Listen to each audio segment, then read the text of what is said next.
Boker Tov, on est à l'approche de Rosh Chodesh Nissan. Nous aurons l'occasion de faire la bracha annuelle Birkat HaIlanot. La bracha que l'on doit réciter lorsqu'on voit les arbres en fleurs.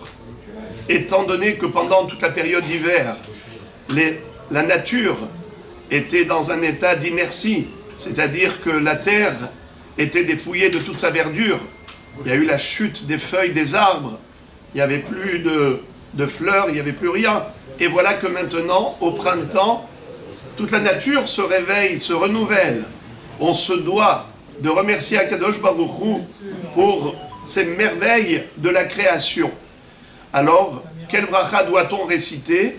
Baruch ata Hashem Elokeinu melech haolam, shelo chisser be'olamo klum ubarabo biryot tovot ve'ilanot tovot lehanot bahem bene adam. C'est-à-dire que Akadosh Baruch Hu ne nous a manqué de rien. Il nous a comblé de tout. Et il a créé des créatures uniquement pour nous procurer profit. Ça ne peut pas nous laisser indifférents. On se doit d'exprimer notre gratitude envers Akadosh Baruch Hu au travers de cette bracha. De préférence, on le fait le plus tôt possible, c'est-à-dire déjà le jour de Rosh Chodesh. Le jour de Rosh Chodesh. Est-ce que Shabbat peut-on réciter cette bracha? Alors, il y a des poskim qui ont dit que non, parce qu'il y a un risque d'arracher les feuilles ou les fleurs, étant donné qu'on le sait, qu'il faut regarder les fleurs. Vous savez qu'il n'est pas suffisant de voir l'arbre de manière générale. Il faut d'abord voir les fleurs de l'arbre. D'accord? C'est ce qui précède le bourgeon, qui précède le fruit. D'accord?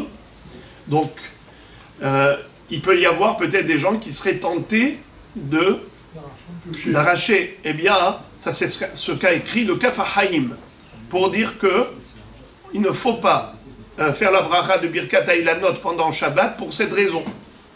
Mais le Rav Ovadia Yosef Zatzal va dire que c'est impossible que ce soit interdit pour cette raison, puisqu'il est permis de sentir le parfum du Hadass lorsqu'on se trouve devant un arbre de myrte.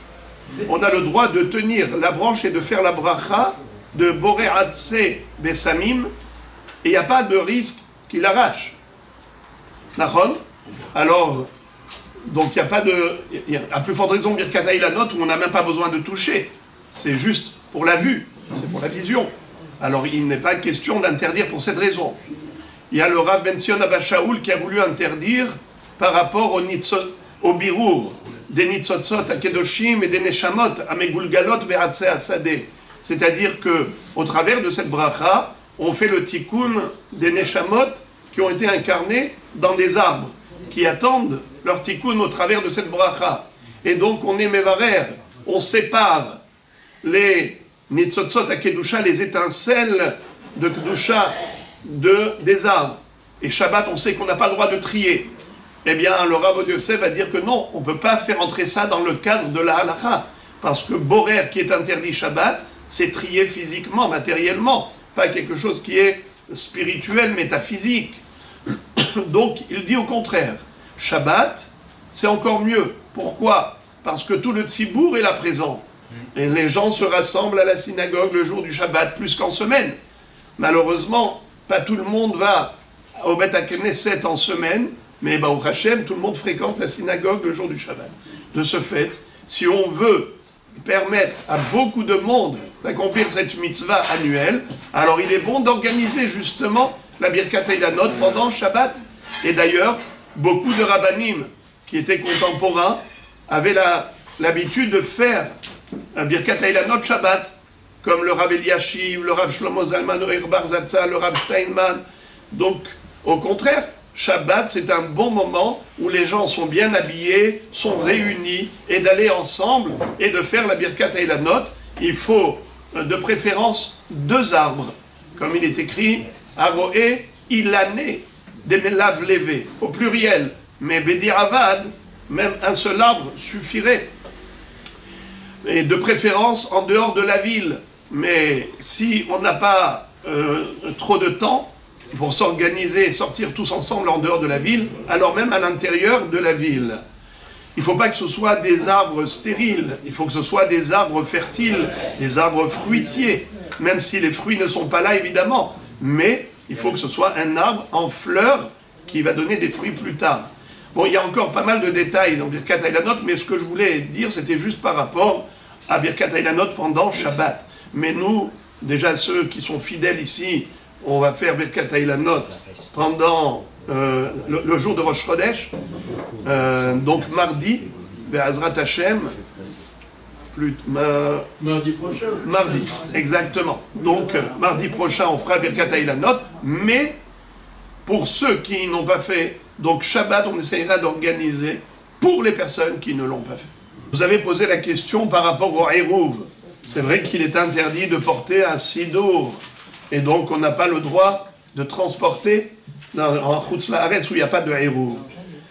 À ce titre-là, peut-être qu'on devrait interdire de faire Birkat Aylanot pendant Shabbat, de peur que les gens transportent le sidour. C'est vrai, s'il y a un tel risque, mieux vaut. Mais par exemple, Hachamim ont interdit de faire la mitzvah du shofar pendant Shabbat. Rosh Hashanah qui tombe Shabbat, ou bien le loulav, pour cette même raison, comme vous venez de le dire. Pourquoi? De peur que les gens transportent le loulav ou le shofar. Ça c'est vrai quand il y a nécessité de porter un objet. Mais Birkat Aylanot ne nécessite pas de porter un objet, ni un sidour. On peut faire la bracha par cœur. Baruch ata Hashem Elokeinu melech haolam, shebara biriot shelo chiser be'olamo klum, ubara bo biriot tovot ve'ilanot tovot, le'anot ba'em v'nei adam. Même une personne qui récite pour acquitter tout le monde, ça suffit. Donc ça ne requiert pas le port d'un objet dans l'essence de la mitzvah. Contrairement au lulav et shofar, où la mitzvah elle-même se fait avec un objet, et on ne peut pas faire autrement. Donc là, il y a un risque qui transporte. Mais sinon, s'il y a un seul, le rab de la communauté, ou un chazan, ou une personne, quelqu'un qui récite la bracha à haute voix et à qui tous les auditeurs, c'est aussi possible. Donc, il n'y a pas de raison d'instituer une interdiction aujourd'hui par rapport à ce risque.